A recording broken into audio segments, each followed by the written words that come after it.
একদিকে বৃষ্টিতে নাজেহাল উত্তরবঙ্গ, অন্যদিকে দক্ষিণবঙ্গে বর্ষার আগমন নিয়ে বড় আপডেট দিয়েছে আলিপুর আবহাওয়া অফিস। কী আপডেট দিয়েছে, কবে থেকে বর্ষা শুরু হবে আর কবে থেকে উত্তরবঙ্গে বৃষ্টিপাত কমবে, সব বিস্তারিত জানাবো। আপনারা দেখছেন top Barasat news YouTube channel. আবহাওয়া দপ্তরের পূর্বাভাস মতো জেলাগুলিতে তাপমাত্রা কিছুটা কমতে শুরু করেছে। মঙ্গলবার রাজ্যের মধ্যে কলাইকুণ্ডার তাপমাত্রা ছিল 40.5 ডিগ্রি সেলসিয়াস। আবহাওয়া দপ্তর জানিয়েছে, দক্ষিণবঙ্গের জেলাগুলিতে বর্ষার আগমনের অনুকূল পরিস্থিতি তৈরি হচ্ছে।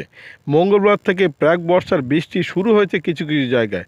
আজকে বুধবার দক্ষিণবঙ্গের বেশ কয়েকটি জেলাতে প্রচুর পরিমাণে মেঘ ঢুকতে শুরু করেছে। আর এই মেঘ ঢোকা মানেই বর্ষার আগমন, অর্থাৎ সময় অপেক্ষা বর্ষা দক্ষিণবঙ্গে। আবহাওয়া দপ্তরের পূর্বাভাস, শুক্রবারের মধ্যে দক্ষিণবঙ্গে বর্ষা প্রবেশ করতে শুরু করবে। বুধবার সকালে আবহাওয়া দপ্তর জানিয়েছে, এদিনও উত্তরবঙ্গের জলপাইগুড়ি, আলিপুরদুয়ার, কোচবিহারের কোনো কোনো জায়গায় প্রবল বৃষ্টি হতে পারে। এছাড়া দার্জিলিং, কালিম্পংয়ে ভারী থেকে অতি ভারী বৃষ্টির সম্ভাবনা রয়েছে। অন্যদিকে উত্তর দিনাজপুর, দক্ষিণ দিনাজপুর এবং মালদায় ঘন্টায় 30 থেকে 40 কিমি বেগে দমকা হাওয়া বইতে পারে। সঙ্গে কোনো কোনো জায়গায় হালকা মাঝারি বৃষ্টিপাতের সম্ভাবনা রয়েছে। তবে বৃহস্পতিবার থেকে জলপাইগুড়ি, আলিপুরদুয়ার এবং কোচবিহারে বৃষ্টির প্রাবল্য একটু কমতে পারে। অন্য জেলাগুলিতে পরিস্থিতি তেমন কোনো পরিবর্তন হওয়ার সম্ভাবনা এখনই নেই।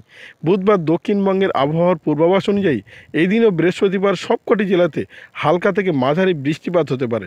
সঙ্গে কোথাও কোথাও ঘন্টায় 30 থেকে 40 কিমি বেগে, কোথাও কোথাও 40 থেকে 50 কিলোমিটার বেগে দমকা হাওয়া বইতে পারে। এই দিনের জন্য আপাতত তাপপ্রবাহের কোনো রকম পূর্বাভাস দেয়নি আবহাওয়া দপ্তর, অর্থাৎ আজ থেকে তাপপ্রবাহের পরিস্থিতি কমে যাচ্ছে দক্ষিণবঙ্গের জেলাগুলিতে।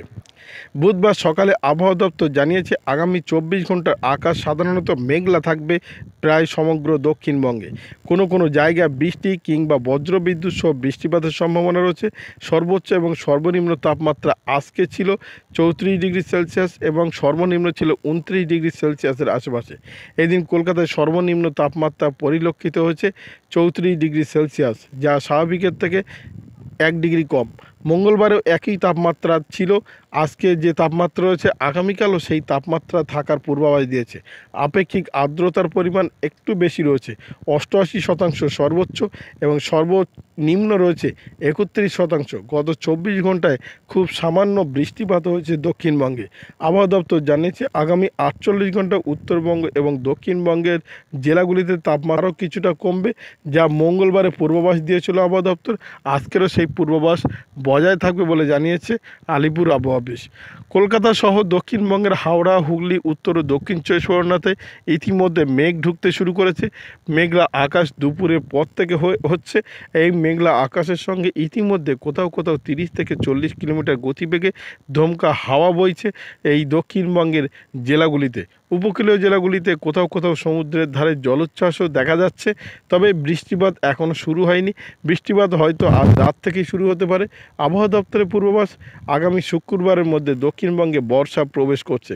অন্যদিকে বাংলাদেশের আবহাওয়ার খবর জানাই, বাংলাদেশে অর্থাৎ সমগ্র বাংলাদেশ জুড়ে বৃষ্টিপাতের পূর্বাভাস রয়েছে। একদিকে ঢাকা, খুলনা, বরিশাল, চট্টগ্রাম বিভাগ, প্রত্যেকটি বিভাগে বজ্রবিদ্যুৎ সহ বৃষ্টিপাতের পূর্বাভাস রয়েছে। অন্যদিকে রংপুর, ময়মনসিংহ, সিলেট বিভাগ, রাজশাহী বিভাগ, এখানে বজ্রবিদ্যুৎ সহ বৃষ্টিপাতের পূর্বাভাস রয়েছে। আগামী 3 থেকে 4 দিন এই বজ্রবিদ্যুৎ সহ বৃষ্টিপাতের পূর্বাভাস থাকবে বলেই জানিয়েছে বাংলাদেশ আবহাওয়া অধিদপ্তর। এই ছিল এখনকার আবহাওয়ার খবর। ভিডিওটি আপনার কোনো প্রকার উপকারে লেগে থাকে অবশ্যই লাইক, কমেন্ট, শেয়ার করবেন। সেই সঙ্গে চ্যানেলটি সাবস্ক্রাইব করার অনুরোধ রইল। সবাই ভালো থাকবেন, সুস্থ থাকবেন।